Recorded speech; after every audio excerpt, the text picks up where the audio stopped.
Yeah. The key is there are so many long shots, especially if you got some kind of crazy odds-on favorite in a 14-horse field. The rest of the field is pretty much the long shots, right?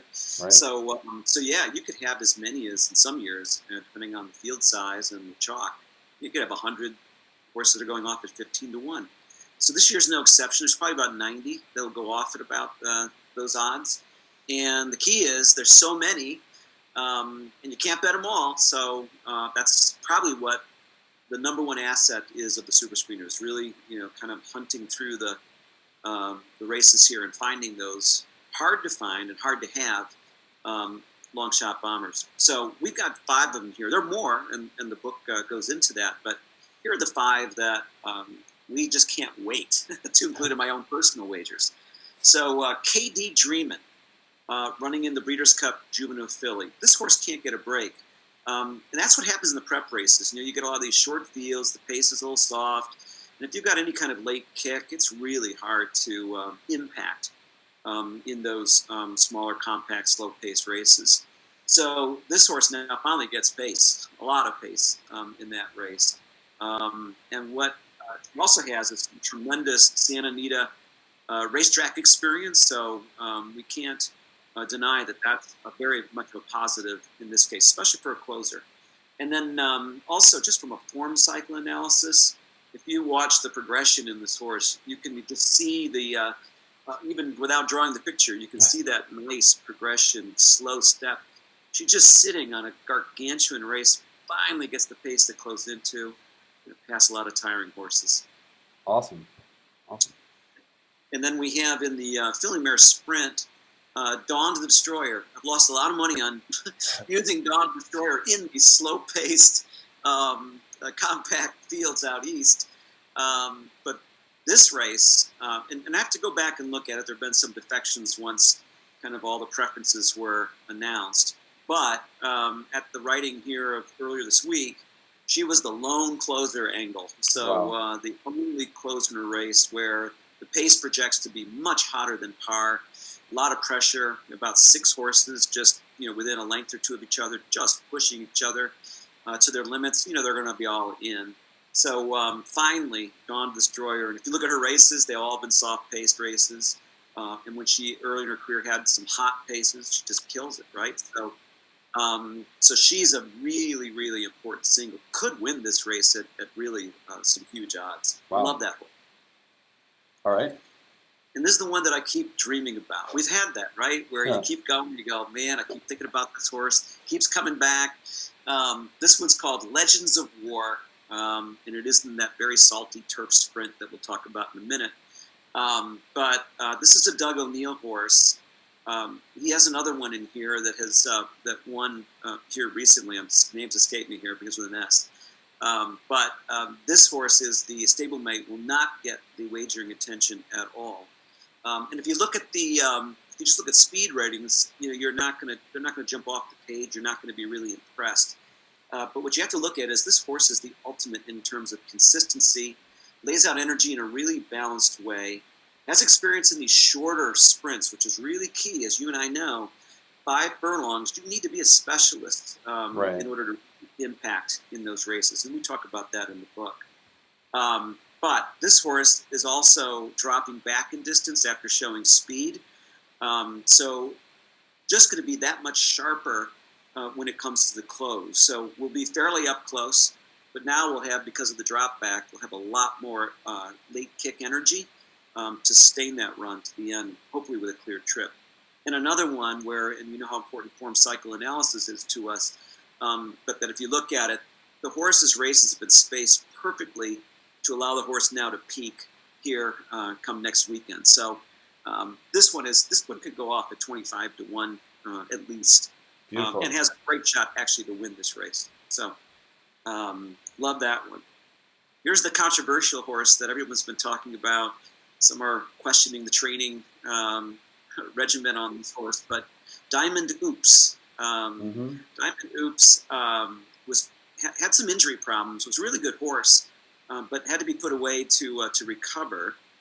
Came back in a sprint race and crushed it. I mean, just looked like, I think finished second to Imperial Hint, in fact, and looked good doing it, and cleared a lot of other really good sprinters. So that race alone kind of helped us identify a potential long shot. But then the horse comes back and runs a mile in the Shadwell turf. Right. Patrick, was it Biocone? Yes. Had said that he was just looking for a mile race. It didn't matter what surface, just to, the horse had been lightly raced, needed to get some stamina in that horse. But coming off dueling through that race, finished a gutsy second against a really good field, and now drops back potentially in the sprint or runs back in the dirt mile. They're still deciding on that. But in either race, we have it covered as that is a top long shot pick because horses peaking at the right time, always had talent. Just had to recover from an injury. That's it. Great. And you got one more for us? Last but not least, and I think Aidan O'Brien is dreaming about this horse when he goes to bed, and that's Fleeting. And we saw a glimpse of Fleeting back when that horse ran in the Beverly D. I believe finished a decent fourth in that race. Had some trouble, didn't break well, didn't quite get kind of the pace that the horse needs to do her best. But she'll be in the Filly Mare turf. But if you watch some of those most recent European races, did not get firm turf, did not get pace, and in the last race run just a few weeks, or just literally last weekend. So coming back very quick, that's always a negative. But the horse was bottled up, could not find an opening, finally broke through, came on, again too late. This happened to her a few times now this year, and it's been very frustrating for the Aidan O'Brien barn. So she'll need a clear and clean trip. But if she can recover quickly from running so recently, and O'Brien's done that quick turnaround successfully before, back with Magic, actually Magical and Magician some years ago. Mm-hmm. And so we look at this as the horse that people will see, finished fourth, distance behind there in that race against the Chad Brown filly. And so, kind of pass on that, and the European form didn't look good. So we could get 25, 30 to 1 on this horse. And that could be a win contender, in fact. Wow. Well, that's awesome. Those 5 great long shots to blow up those big Breeders' Cup trifectas and superfectas. And, of course, I know in the book you'll have recommended wagers and just how to use those long shots in all the wagers, exact as well. So looking forward to that. So, Mike, looking at the 14 races overall, which ones earn the highest Super Screener playability score? Which ones are you can't wait on the 2-day card? There are. They're on Saturday, so kind of save some money for Saturday. But if you're to allocate a larger portion of your wagering dollars to just 2 races over those 13 races over those 2 days, focus your attention on the turf sprint. Of course, we talked about Legends of War. It's just it's a lot of parity in this race. There's no standout as there have been in some prior years. So, and the 5 furlong distance really creates some chaos here. So, this horse, the prediction here is that this will be the highest payout race over the 2 days. This one, it would not be a shock to see 3 or even more 15 to 1 shots hitting the superfecta. Wow. So you have to probably spread a bit, but find some conviction horses. We'll help you do that in the book. We'll structure some of the wagers, but man, oh man, this is the one that year after year it's usually pretty has high potential payoff and delivers. But this year is really exceptional in terms of payoff potential. Could get the rare playability score of a 10, which is what we have it as right now. Wow. And then the other one, you could probably surmise from our standing against Chancelot and Imperial Hint. Of course, the sprint is coming up to be quite the potential high potential payoff race as well. Not quite as extremely appetizing as the turf sprint, but this one again can't wait because you can go pretty narrow. Even narrower than you can in the turf sprint, so you can wager a little bit more per wager. because you can put in fewer horses and still get maybe just as big of a hit as you would in the turf sprint. Wow. So love that race. Dirt mile too. Look, if Omaha Beach can't get it done for first, that race has some payoff potential as well. And there are 12 horses going, so it's not like everybody was afraid of Omaha Beach in that race.